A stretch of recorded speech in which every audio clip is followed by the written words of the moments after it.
Hello, my name is Arturo and I am a cello teacher, conductor, and I've been also teaching the cello for more than 20 years. In the last two videos, we talk about general position and the cello parts, the bow hold and also the bow parts. And with the help of Mimi, in our second video, we refreshed the bow hold using a bunch of bananas method, which you can see by watching that video. And also we talk about some principles of strings crossing, and also we work on separate and slurred bowings. In this video we will talk about the left hand, right and wrong positions, the function of each part of the arm hand system, and even how to press the left hand fingers. To get the right left hand position, simply hold your bow with the left hand, like this. And that's that. You now have the perfect left hand position, and I can end this video. But hang on, there is more. Indeed, the left hand does mirror the left hand in quite a few elements, from the position, shape, bending the thumbs, as well as the relationship between the thumb and the second finger. Something that will help you to enhance and increase the relationship between the thumb and your second finger would be to meditate with your left second finger with the thumb and with your right thumb with the second finger, just like this.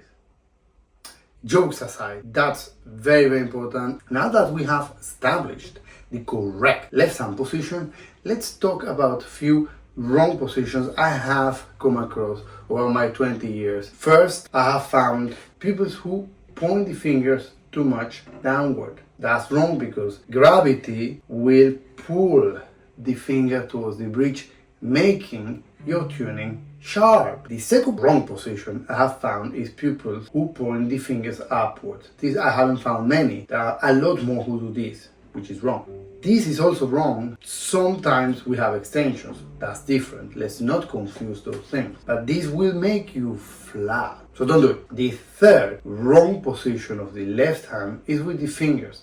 Some pupils, especially those who are starting, they don't think about which part of the finger should press the string. And then squeeze the finger like that, hoping they will hit the right note. That is wrong. The right part of the finger that should press the string is the tip of the finger. Later, in intermediate and higher grades, you can start experimenting with vibrato and with the fleshy part of the finger. But for starters, a beginner should have their fingers round, well rounded, and press with the end of the finger. And fourth, let's talk again about the thumb position. I have found pupils who have their thumb up here, so that is incredibly wrong, because that will pull the hand and will make them flat. That's the main issue I find in pupils. The correct place to put the thumb is underneath the second finger. That's something very important. It will save you hours of practice. Now let's talk about the shape of your fingers. For that, I have my tennis ball. The tennis ball is very useful because it will enhance the round position needed and the round position needed in the thumb that our fingers need. So once we have that, we just transfer that beautiful round position to the fingerboard. I must remind you, fingers must not be squashed in a flat manner like this, because that's gonna make your tuning go down the drain.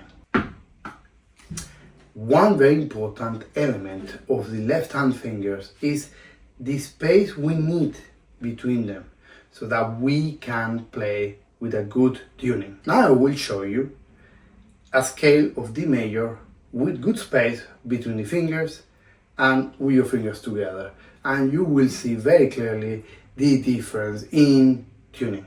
It's D major with good space between the fingers.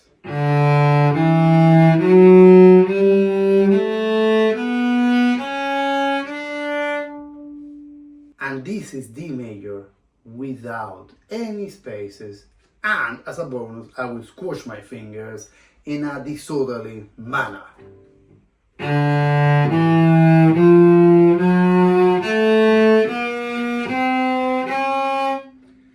So you can get your own conclusions out of that little experiment. So we want good space between the fingers and we want to press with the end of the finger.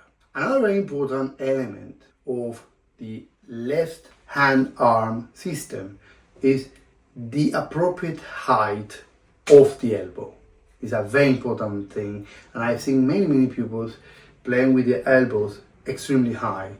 I don't agree with that. The school I come from, which is the school of Starker, doesn't agree with that at all. So, in order to start experimenting with the correct height of your elbow, simply make a thumb with your right thumb and put it where your fingerboard goes and hang your left hand on your thumb, just like that. So stay there for a good minute and you start thinking, you start feeling the incredible weight of your left arm, which is massive. If you want to feel that weight even more, use two fingers like that, and it's gonna be brutal. Once you feel that, all you have to do is transfer that onto your A string, like that, you see? So when you put on the A string, you don't need to have your elbow up at all, because what's happening with that is that you risk doing just that, breaking your wrist, jamming the energy, and getting your playing very weak. So the A string, we have to keep the elbow down. I am putting myself on the side to show that the height on each string is slightly different. So on the A string we said we play with the elbow nice and relaxed. On the D string we lift the elbow slightly, always keeping your wrist perfectly straight. On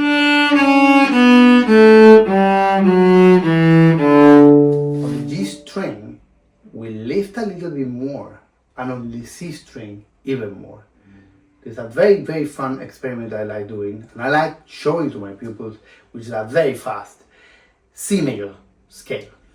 And I want you to see how my left elbow moves freely from a fairly high position to a fairly low and relaxed position on the A string. Here we go. You can try that at home in your own practice. Have fun. The next topic I really want to talk about is shifts. As soon as we hit grade 2, this is in the UK, we find that we can learn two different kinds of shifts. Shifts from first position to fourth position, which is the one we get in G major scale.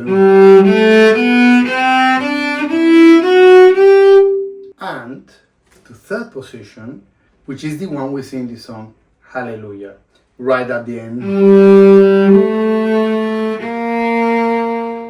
In order to work on the shifts going forward towards the bridge or high in pitch, down physically, we want to work on gravity. What I want you to do is ask a friend or a family member to hold your arm. If you have a long sleeve, that's even better. And then ask your friend or family member to hold your arm, and you relax, and then ask them to let it go. And then you'll feel the power of your arm and the power of gravity pulling your arm down. That is the type of power we need to shift towards the bridge. So I'm not making the shift happen, I'm literally relaxing. The box of the cello, the body is stopping me. You don't want to hit the box too harshly, but you just want to use it as a general reference. Very important. When you are in fourth position, you can use, in a normal conditions, the box of the cello as a reference point. When we go back, up, or lower in pitch, the thing changes. We do need some sort of power, some sort of even tension. So my strategy when I shift backwards is I think hand up, elbow down, you see? That creates extra momentum, extra power that we need because we're going against gravity. Vibrato, This is so exciting. So the vibrato on the left hand mirrors pretty much the support points on the right hand. On the A string, we vibrate with the finger. So this is an exercise. I took inspiration from Yehudi Menuhin, a violinist. I know no one's perfect, but the exercise goes like this: stretch, back to round position, and then do your vibrato, stretching, you see? So on the A string, the finger needs to be very well relaxed, and the vibrato happens from there. Of course the arm moves, everything moves, but we need to have the finger well relaxed. The second finger, same story. Stretch, round, stretch, round, and then you do your vibrato. Don't play at first because the sound can be misleading. Then once you feel fairly relaxed, you can play. Again, don't aim for speed, aim for relaxation. Your vibrato at first will be slow, let it be. Believe me, it took me 30 years to master. Then your third finger, stretch, round, stretch, round, then vibrato, nice and slow. The fingers that don't play, they need to be resting above the other strings, rubbing the other strings, totally relaxed. Remember, when we press the finger, the tension will happen on the finger, at the tip of the finger that presses. All the rest of the fingers must be relaxed. Finally, fourth finger, round, stretch, and round. And then you try your vibrato.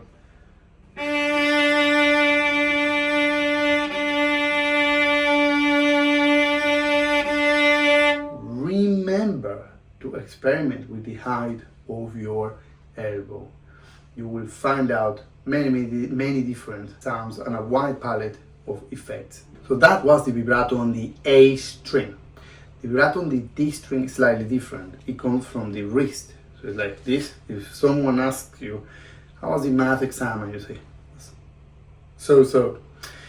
It's a bit like that. So we press first finger and it's forward, backwards, forward, backwards. And then we do the vibrato like that, forward, backwards, a little bit faster. Again, avoid any sort of tension or unnecessary speed. And then you try your vibrato.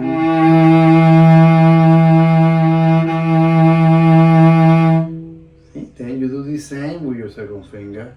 Forward, backwards, forward, backwards. And then you give it a go, vibrate. Again, slow. You don't want to aim for speed. You want to aim for relaxation. Third finger. Forward, backwards, forward, backwards. Then you do your vibrato. Don't play. That was a mistake. I didn't mean to play. And then when you feel relaxed, you can vibrate. Finally, fourth finger. Forward, backwards. And try your vibrato. Relax. And remember, don't aim for speed at first, aim for relaxation. Now, it is worth mentioning that when we play with vibrato, we can start experimenting with the fleshy part of this finger. If you're a grade 1 or 2, you're not hearing this. Okay? Now we go to the G string. The G string is a thicker string, so we need more power. The vibrato happens from the elbow. So I want you to imagine a pair of compasses opening and shut, opening and shut, opening and shut. It's exactly like that. So you can use your eyes and look how the elbow opens and shuts. And then see, I'm seeing with the other fingers. Same thing with the third finger. And finally with the fourth finger. You don't want to play straight away. You want to get grounded on the string with the finger and the arm, the entire arm. Then finally, we land on the C string. This string is the thickest string, so we need the strongest part of the arm, which is the upper arm. So you want to feel that part of the arm, the upper arm, moving. Of course, the vibrato will be slow, it will be wide, it will be open. Then you do that with the second finger again. Don't play at first, just get the finger and the upper arm well involved. And first finger.